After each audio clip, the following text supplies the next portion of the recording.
आज हम इस वीडियो में जो है टेस्टिस की संरचना के बारे में बात करेंगे। टेस्टिस जो है क्लास 12th में मतलब मेल रिप्रोडक्टिव ऑर्गन का एक महत्वपूर्ण पार्ट है। टेस्टिस जो है इससे स्पर्मेटोजेनेसिस की जो प्रोसेस होती है वो कंप्लीट होती है और स्पर्मेटोजेनेसिस के थ्रू जो है स्पर्म का निर्माण होता है। तो इस स्ट्रक्चर, इसकी संरचना क्या होती है, इसके कौन कौन से पार्ट होते हैं, इसको जान लेते हैं। तो टेस्टिस की संरचना देखें तो ये जो स्ट्रक्चर होता है वो जो है बॉडी के बाहर पाया जाता है, एब्डोमेन में ना होकर के ये जो है टेस्टिस जो है बॉडी के बाहर पाया जाता है। और बाहर पाया जाने का एक रीज़न भी है, मेन कारण, क्योंकि जो टेस्टिस के अंदर स्पर्मेटोजेनेसिस की प्रक्रिया के द्वारा जो है स्पर्म का निर्माण होता है। तो स्पर्म के मैच्योरेशन के लिए जो है लो टेम्परेचर की आवश्यकता होती है। तो हमारे बॉडी का जो टेम्परेचर होता है वो होता है 37 डिग्री सेल्सियस, और जो स्पर्म है उसको मैच्योरेशन के लिए इससे 2 या 3 डिग्री कम तापमान में जो है ये मैच्योर होता है। तो यही इसी वजह से जो है जो ये वाली संरचना होती है वो बॉडी के बाहर पाई जाती है। तो देखिए तो डायग्राम के थ्रू तो जो टेस्टिस होती है वो जो मतलब पेयर में होती है, 2 पेयर में होती है, और इसकी जो संरचना है वो गोलाकार संरचना हमको दिखाई दे रही है, जो कि एक ऐसी पाउच लाइक स्ट्रक्चर है। पाउच जैसी एक संरचना होती है एब्डोमेन के बाहर, जिसको स्क्रोटम बोला जाता है। ये स्क्रोटम के अंदर यहाँ पे प्रेजेंट होती है। स्क्रोटल एक सैक होता है, वहाँ पे जो है टेस्टिस पाया जाता है, और ये वहाँ पे होती है वो जो है स्क्रोटल सैक में इस प्रकार के जो टिश्यूज होते हैं वो प्रेजेंट होते हैं, जिससे वो जुड़ा रहता है टेस्टिस। इसको गैकुलम बोला जाता है। तो ये रही टेस्टिस को हम बाहरी स्ट्रक्चर देखें तो हमको एक सैक लाइक स्ट्रक्चर दिखाई देता है जिसको स्क्रोटम बोलते हैं, और उसके अंदर हमको टेस्टिस देखने को मिलता है। और ये जो ट्यूब जैसी संरचना है इसको एपिडिडाइमिस बोला जाता है, और इसके ये जो है आगे चल के लंबी संरचना नलीनुमा संरचना एक कैनाल बनाती है, इसको वास डिफरेंस बोला जाता है। यहाँ पर एक कैनाल जैसी संरचना दिखाई देती है जिसको इंग्विनल कैनाल कहा जाता है। जो इंग्विनल कैनाल होता है वो जो है जैसे ही मतलब जो बेबी होता है वो 7 मंथ का होता है तब तक जो है टेस्टिस जो है एब्डोमेन के अंदर प्रेजेंट होता है, लेकिन जैसे ही 7 मंथ के बाद उसका और आगे डेवलपमेंट होता है तो जो टेस्टिस होती है वो इसी इंग्विनल कैनाल के थ्रू जो है स्क्रोटल सैक में आती है।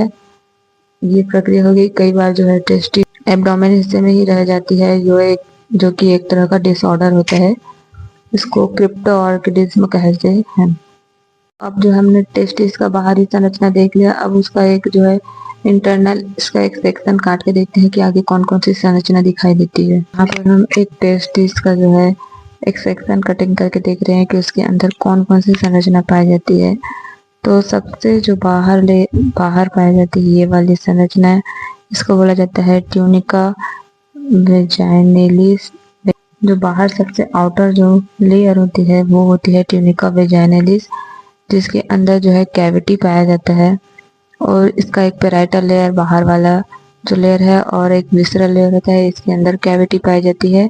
ये रहा ट्यूनिका वेजाइनलिस। उसके जस्ट नीचे जो है एक और लेयर देखने को मिलती है टेस्टिस के अंदर, ट्यूनिका एल्बुजिनिया।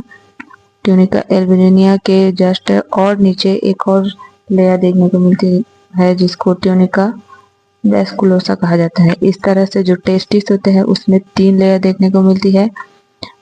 सबसे आउटर लेयर में ट्यूनिका वेजाइनलिस, उसके बाद ट्यूनिका एल्बुजिनिया, फिर ट्यूनिका वेस्कुलोसा। इस तरह से 3 संरचना हो गई। इसके अंदर हमको लोब्यूल्स दिखाई देते हैं, ये आप देख सकते हैं जस्ट इसके नीचे। ट्यूनिका एल्बुजिनिया के अंदर हमको इस तरह से लोब्यूल्स दिखाई देते हैं। ये लोब्यूल जो है 250 की संख्या में पाया जाता है। 250 जो लोब्यूल्स प्रत्येक टेस्टिस में जो है 250 लोब्यूल्स पाए जाएंगे। इस लोब्यूल को बोला जाता है टेस्टिकुलर लोब्यूल्स, और इस टेस्टिकुलर लोब्यूल्स के अंदर ही हमको जो है सेमिनिफेरस ट्यूब्यूल्स दिखाई देखने को मिलता है। ये रहा सेमिनिफेरस ट्यूब्यूल्स। इसकी संख्या जो है 1 से 3 हो सकती है, ठीक है। इस तरह से ये संरचना होती है, और ये सेमिनिफेरस ट्यूब्यूल जो है अंदर की ओर कॉइल होती है, और यहाँ से वो जो है स्ट्रेट हो जाती है, और यहाँ पर आकर सारे जो सेमेनिफेरस ट्यूब्यूल्स होते हैं वो आकर एक ऐसी संरचना बनाते हैं, इसको बोला जाता है रिटेड टेस्टिस। अब रिटेड टेस्टिस से एक और ऐसे हमको ट्यूब लाइक संरचना दिखाई दे रही है। अब रिटेड टेस्टिस के बाद हमको एक ऐसे और ट्यूब लाइक संरचना दिखाई देती है जिसको वासा एफ्रेंसिया बोला जाता है। वासा एफ्रेंसिया जो है एक ये वाली संरचना में खुलती है, इसको बोला जाता है एपिडिडाइमिस। इसके भी 3 पार्ट्स होते हैं, एक हेड रीजन होता है, एक बॉडी वाला और एक टेल रीजन। तो ये 3 भागों में बटा है, इसको आगे हम और बताएंगे।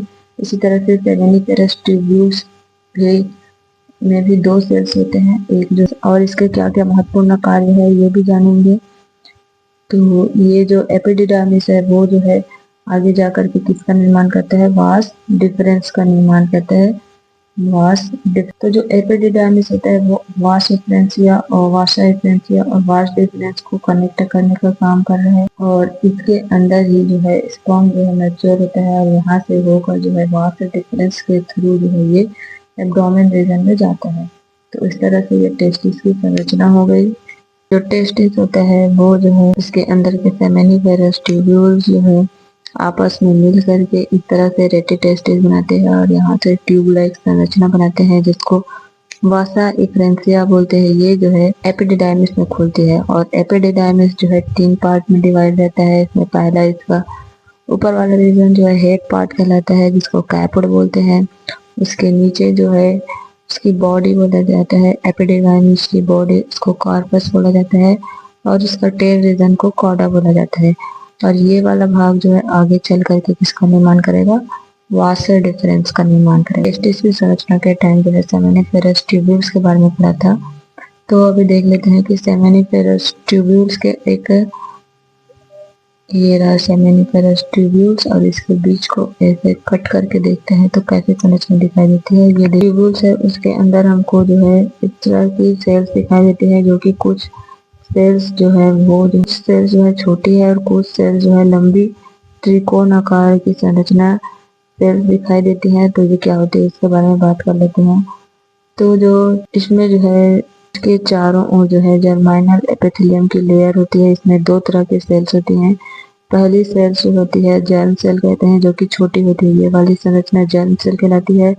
और दूसरी सेल्स है उसको बोला जाता है सर्टोली सेल्स, जो कि ये ट्रायंगुलर वाला सेल्स है। तो जो जर्म सेल्स होते हैं वो जो है स्पर्मेटोजेनेसिस की क्रिया कंप्लीट होती है। यहाँ जर्म सेल्स में जो है स्पर्म का निर्माण होता है और जो सर्टोली सेल्स होते हैं वो जो है किसी जर्म सेल से बने स्पर्म को नरिशमेंट प्रोवाइड करती है, इसलिए इसको नर्व सेल भी बोला जाता है। सेमेनिफेरस ट्यूब्यूल्स के बीच बीच में कहीं कहीं पे फ्लूइड दिखाई देता है जिसको इंटरस्टिशियल फ्लूइड बोला जाता है या लेडिक सेल्स बोला जाता है। यहाँ पे टेस्टोस्टेरोन हार्मोन का सिक्रीशन होता है, जो कि एक मेल एंड्रोजन हार्मोन है। इस तरह से हमने जो है टेस्टिस की पूरी संरचना देखी, टेस्टिस के कितने कितने पार्ट्स होते हैं, कौन कौन से भाग क्या क्या काम करते हैं उसको हमने जान लिया।